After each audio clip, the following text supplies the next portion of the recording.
Okay, have you ever opened your phone in the morning and within 10 minutes you feel like the world is ending? You scroll past 5 wars, 3 scandals, 2 climate disasters, and 1 dumb video that almost saves your day. Then you keep scrolling, and somewhere in between reading outrage, violence, injustice, you start to feel that this emotion is not just sad, not just tired, but powerless. Hi everyone, I'm Lisa. Today I want to introduce one word. It's unavoidable but a little bit harsh. It's called social depression. So first of all, I want to ask you guys to work with me on one thing. Okay, guys, close your eyes and take a deep breath. Imagine you have just opened your phone and seen another piece of offensive social news. What will you do? Choice A, forward comments. Choice B, scratch away and don't look. And choice C, I can't help but shed tears.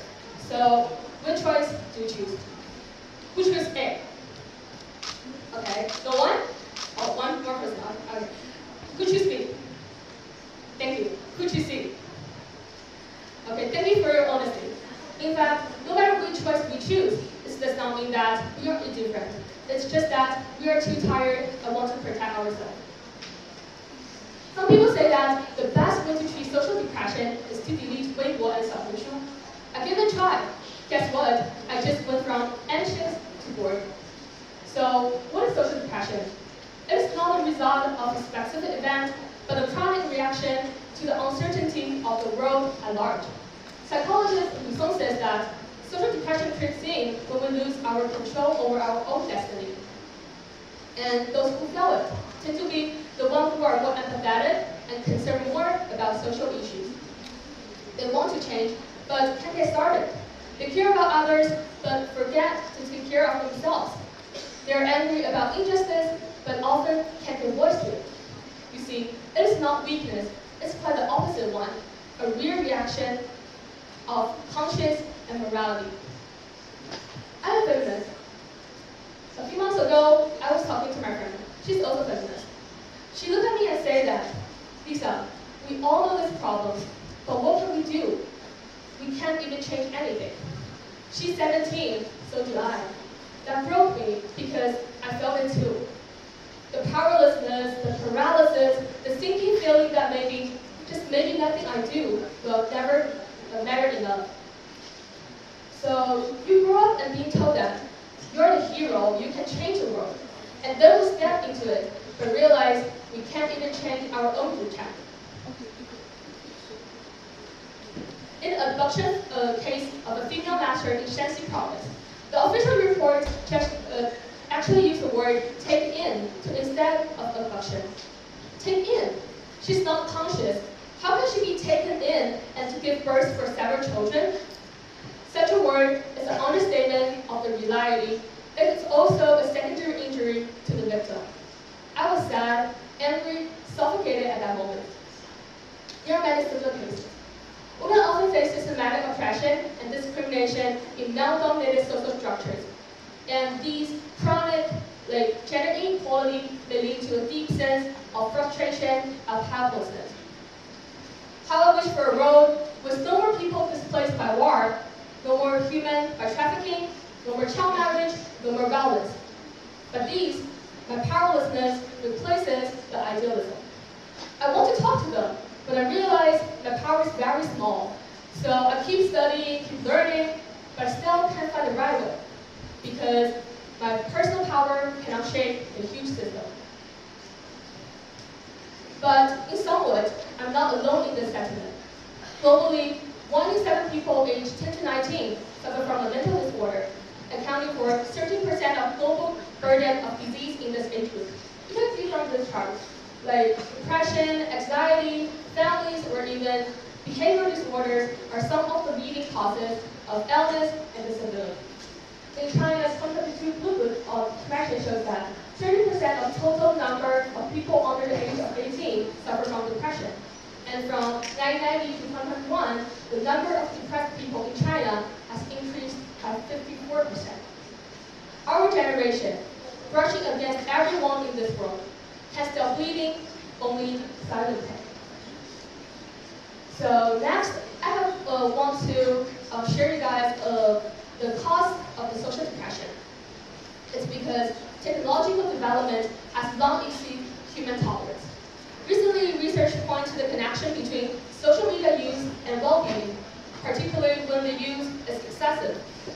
For many people, some popular social media platforms such as Facebook, TikTok, Instagram have a huge connection between the mental disorders, including social depression. Here's a fun fact. The amount of information you take every day is the total amount of Asian people have their information in their entire life. It's funny, right? You are forced to be online, to care, to react all the time. But in the capitalist society, people are resources, machines, efficiencies, KPIs. They're not alive. They're being used. So what can we do? Honestly, I don't have a cure, and I know it's hard.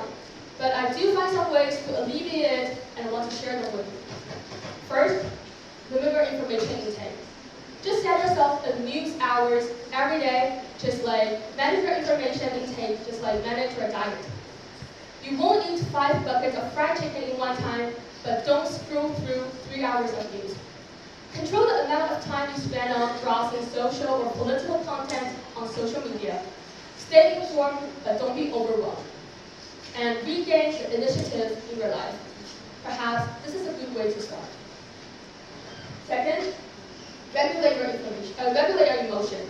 When you feel too heavy or too negative, you can try to do some hobby activities or walking in the park or just talking to your friends or family members to alleviate it. For some people, you can choose the most suitable way to alleviate your emotion.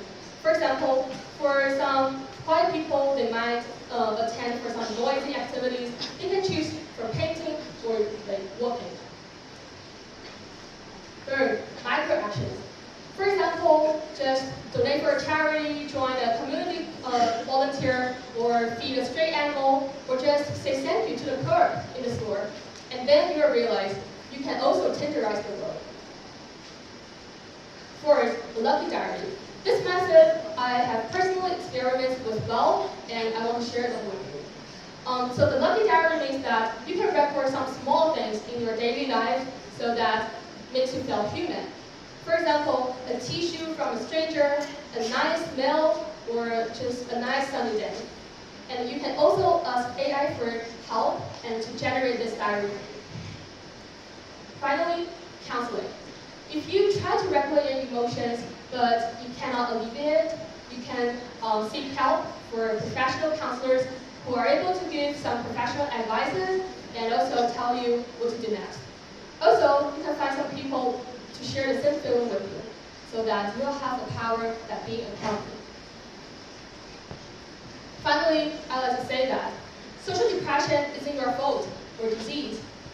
Some people ask that, why the world becomes so cold now?